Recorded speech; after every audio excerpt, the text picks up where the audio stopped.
G'day and welcome to the Grow a Small Business Podcast. I'm your host, Troy Truen. Each week, we speak with an owner who has grown a business with 5 to 30 team members to something bigger. Diving into their numbers and unearthing the pain they've experienced, we explore what they did to overcome each barrier and what they would do differently from day one. Let's get into it. Welcome everyone. Today I'm interviewing Courtney Pomerenke, who is the Partnerships Manager at Employment Hero and based in Brisbane in Australia. So thanks for your time, Courtney. Thank you so much for having me. I've been looking forward to this. I guess just to kick off Grow a Small Business, I've got a partnership with Employment Hero and been going a number of months now, and that's really all on the back of both parties looking to help small business owners, and I guess part of our conversation will be some of those things attached to employment and finding the right talent and maybe looking at smarter ways to hire. And all this stuff obviously very important for small business owners who get sort of typically lost in the myriad of challenges of running a business, and talking to business owners every day.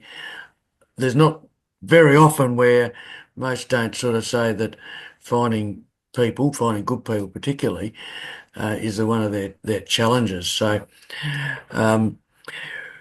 just to kick off, as that is the sort of backdrop, then Courtney, maybe just give our listeners a little bit of a background on yourself, and then we can get into it.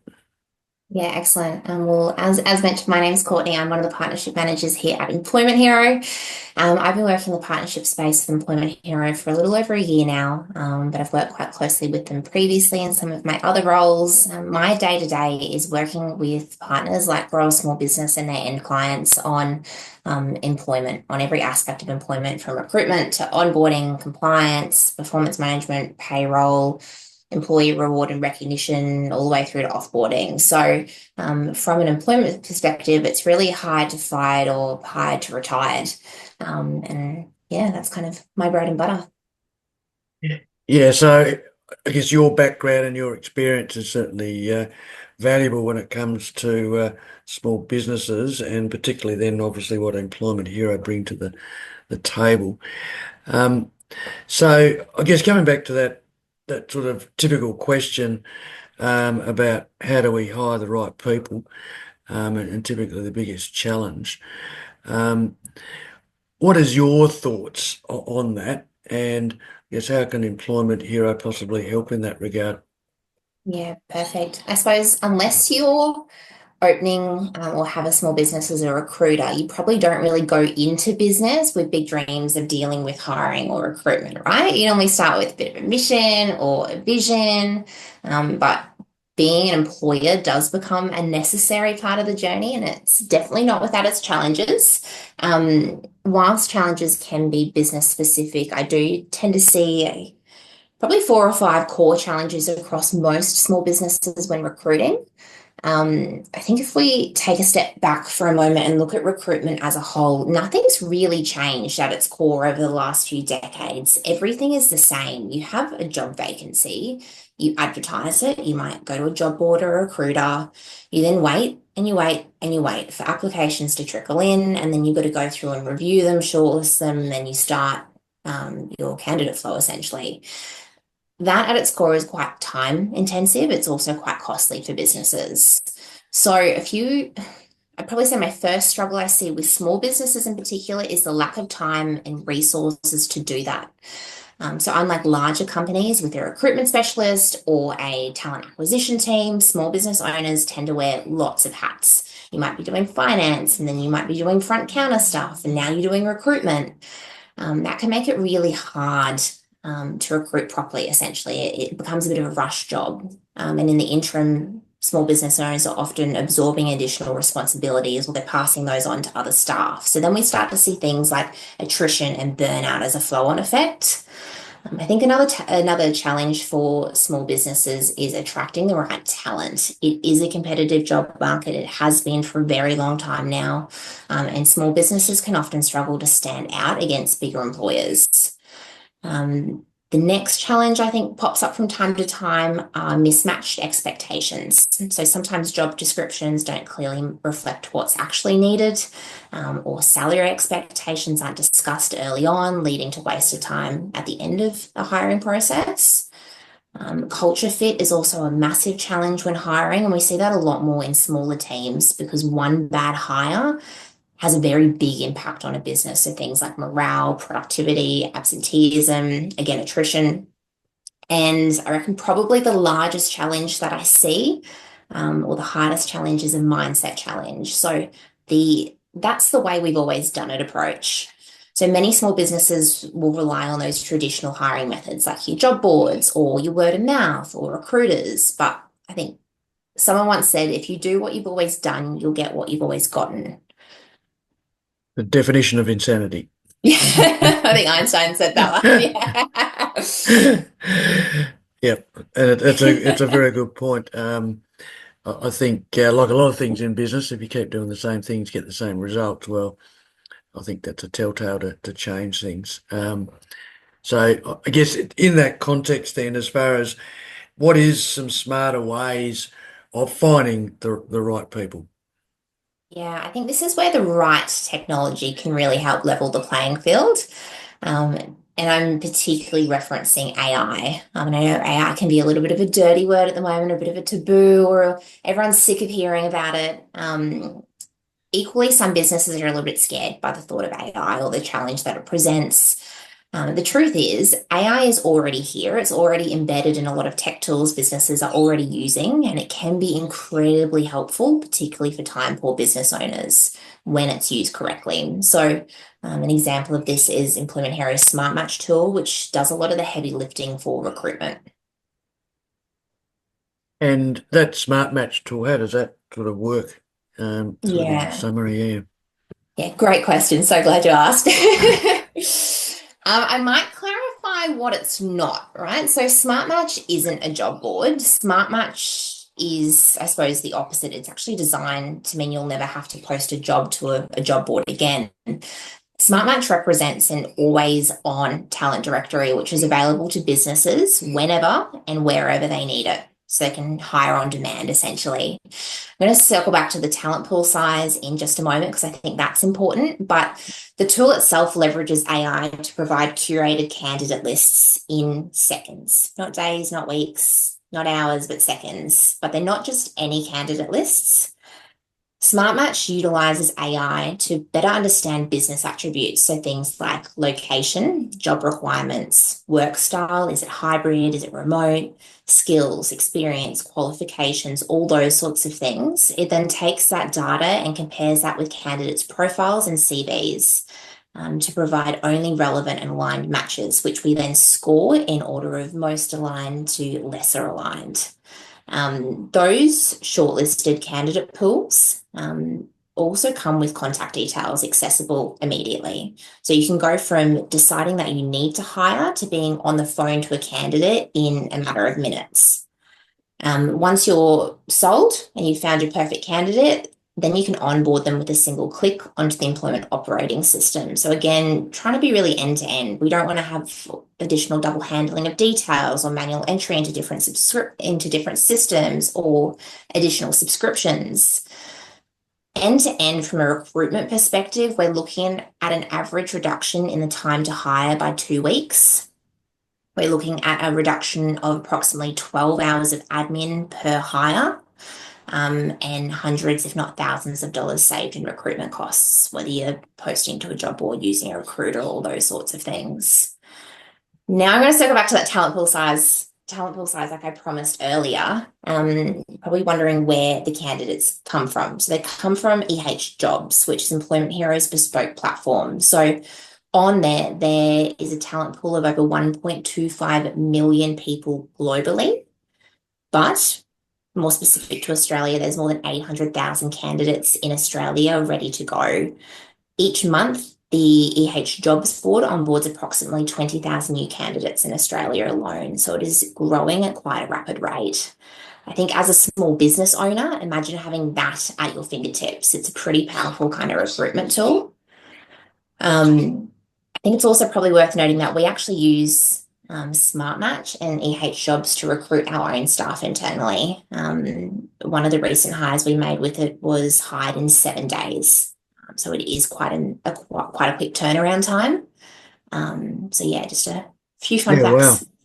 Yeah, as you say, whether it's Smart Match or um, any AI tool potentially, but obviously Smart Match sounds very attractive in the time saved and around the whole process. And like you said earlier, small business owners, they're not trained in hiring and trying to find people, and they don't do it necessarily regularly in the small business environment, and the owner typically wears that hat. So um, anything that saves time and also, moreover, gives them the ability, a better chance of getting the right person, um, is so invaluable. And that mindset piece that you say about using technology is so important these days, which ultimately saves time and money. So I think it's a great initiative and a great way for small business owners to find people, find the right people, and do it more quickly than they would otherwise would. Yeah, So agreed. yeah, it's a really good point. Um, I guess as far as um, hiring around and using technology, and I guess ultimately finding the right talent, as you say, is there any other initiatives that would be worthwhile mentioning? Yeah, so um, for clarity. I suppose wage transparency acts in many different ways. So it can be about brackets for existing employees on what the industry averages. So if you're going to advertise a job role, you may elect to advertise what the bracket would look like. Um, Wage transparency at its core is something we focus a lot on at Employment Hero. And the reason why we do it is because it's really relevant to small businesses, who are the core people that we work with essentially. It is imperative during recruitment because transparency will attract the right applicants. So you set the salary expectations up front. You get candidates who are interested, candidates who are aligned. It also saves time. So you're not going through a full hiring process with someone whose expectations are too far out of alignment with yours. And it also builds trust. So we know employees tend to value honesty, and transparency tends to foster a culture of fairness and engagement. So we have wage transparency from the get-go from the recruitment process, and then there is also wage transparency once someone's hired. So what the next band up in a business might look like. It doesn't necessarily have to be a business stipulating Sarah's on 80 grand a year or those kinds of things. Um, However, it is providing a ballpark figure essentially on where people are at income wise. Um, in terms of like where do you even start with wage transparency as a small business owner, I think it can be a little bit overwhelming. It's just another thing that you have to factor in recruitment. So you've got, where do I post my job? What are the relevant job descriptions or criteria for that? And then you add in salary on top. I think to make things a little bit simpler, and to ensure that everyone is paid fairly, that starts with having access to reliable data. Mm. So Employment Hero have created and continue to publish what we call a Smart Match Jobs Report, which highlights trends in things like median hourly wages across different sectors and states in Australia specifically.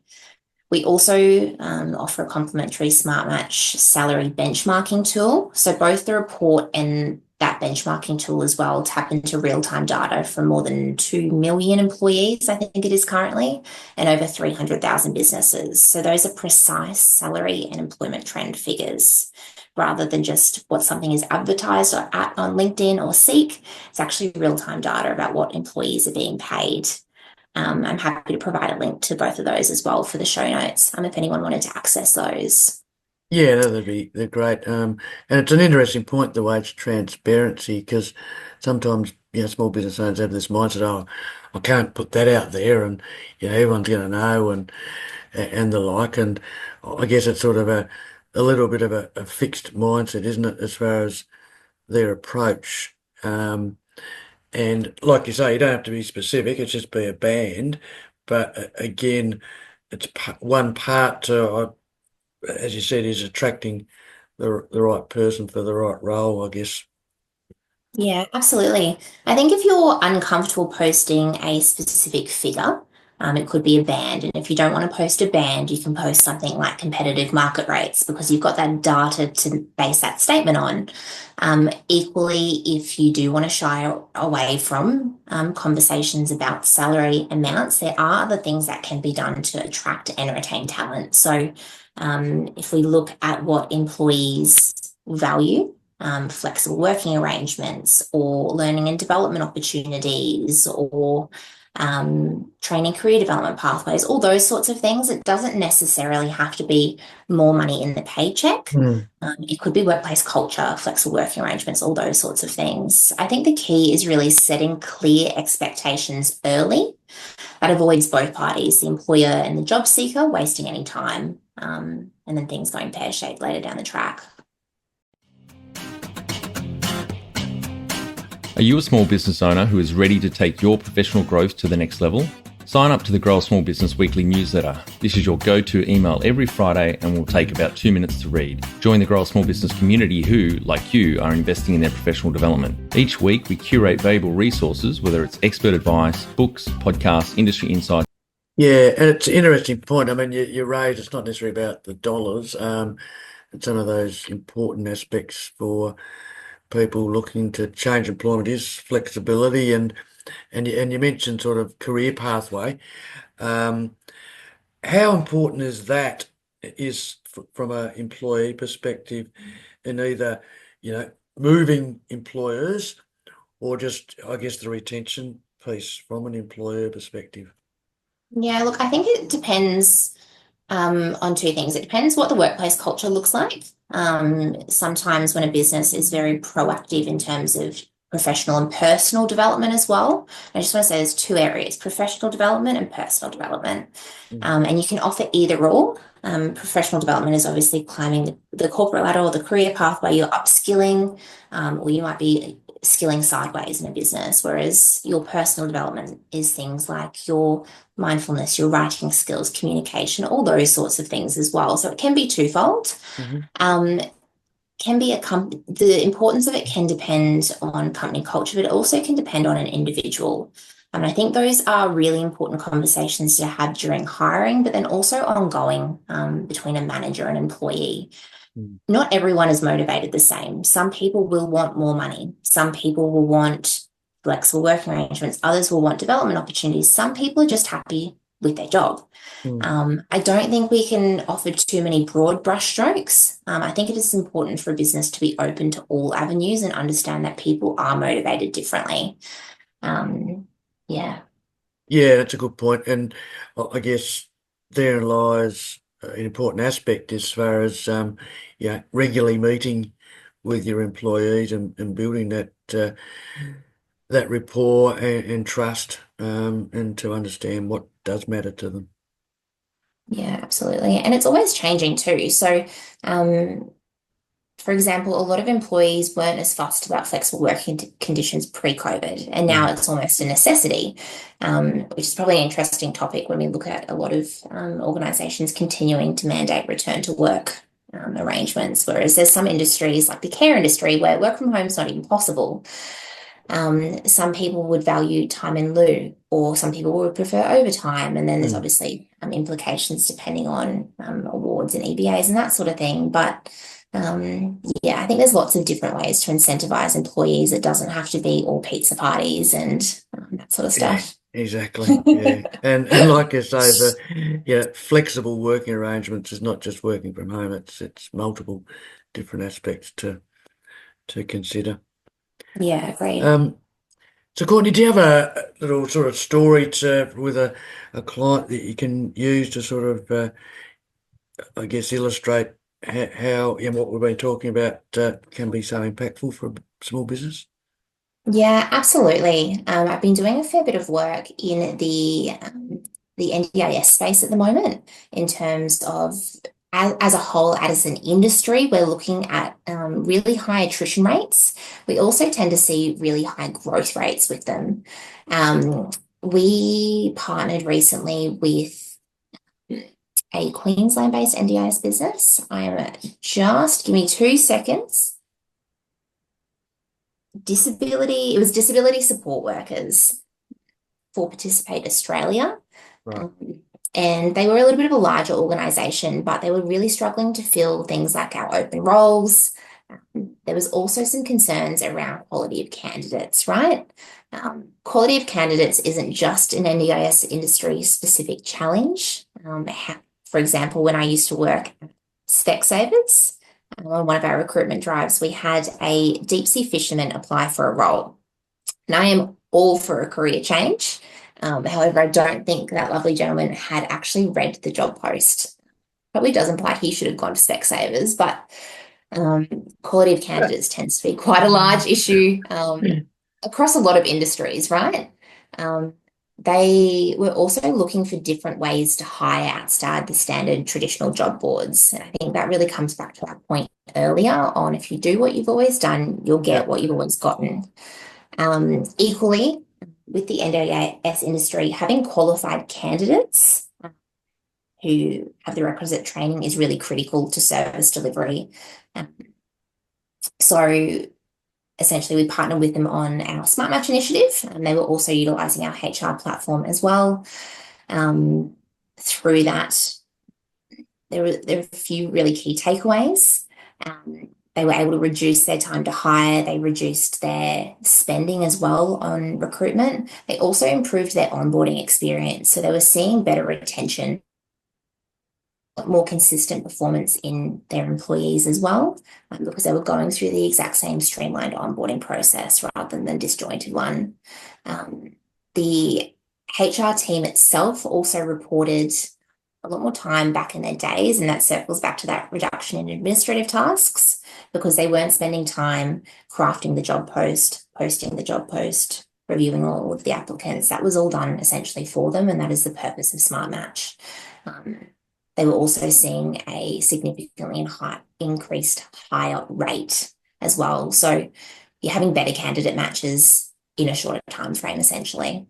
But again, the tool is industry agnostic. So yeah. But it's a good example, and I guess, as you say, it's saving that significant amount of time and money, particularly as businesses grow and looking to put on more people. To sort of embed that into their hiring process and using someone like Employment Hero. yeah, with that as well, you can be quite proactive and reactive. And they use a bit of a blend of both. So you can have candidates reach out to you. You can also proactively reach out to candidates. So if you see anyone who catches your eye or you've got the time to review those candidate pools, you can be quite proactive. But equally, if you don't even have that much time, you can essentially allow the AI tool in the back end to contact or kind of reach out to those relevant candidates and kind of flag the role as a possibility, and then they can flag their own interest too. So if you are even too time poor to reach out to people, it does work two ways. Yeah, awesome.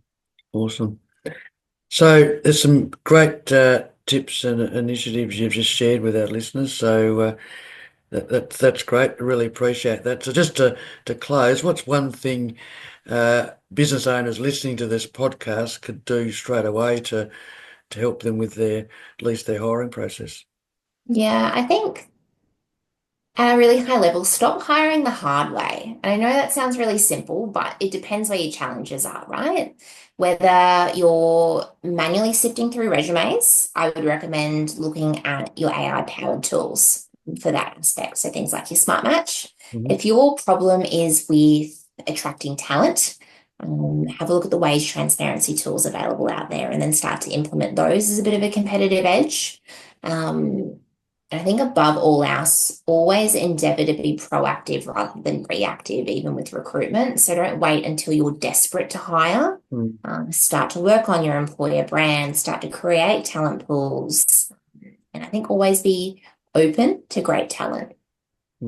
That's a really good tip to finish. I always often talk to business owners about that sort of building a recruitment funnel, if you like, and don't be so reactive.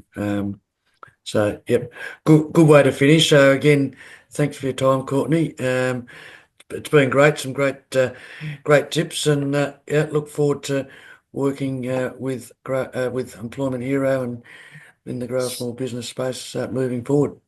Yeah, beautiful. We're excited to partner with you guys. Thanks for having me. Thanks, Courtney. Want to help other small business owners improve their business? There's one quick thing you can do, which is jump over to iTunes and leave a review. Or if you don't have an account, follow us on Spotify.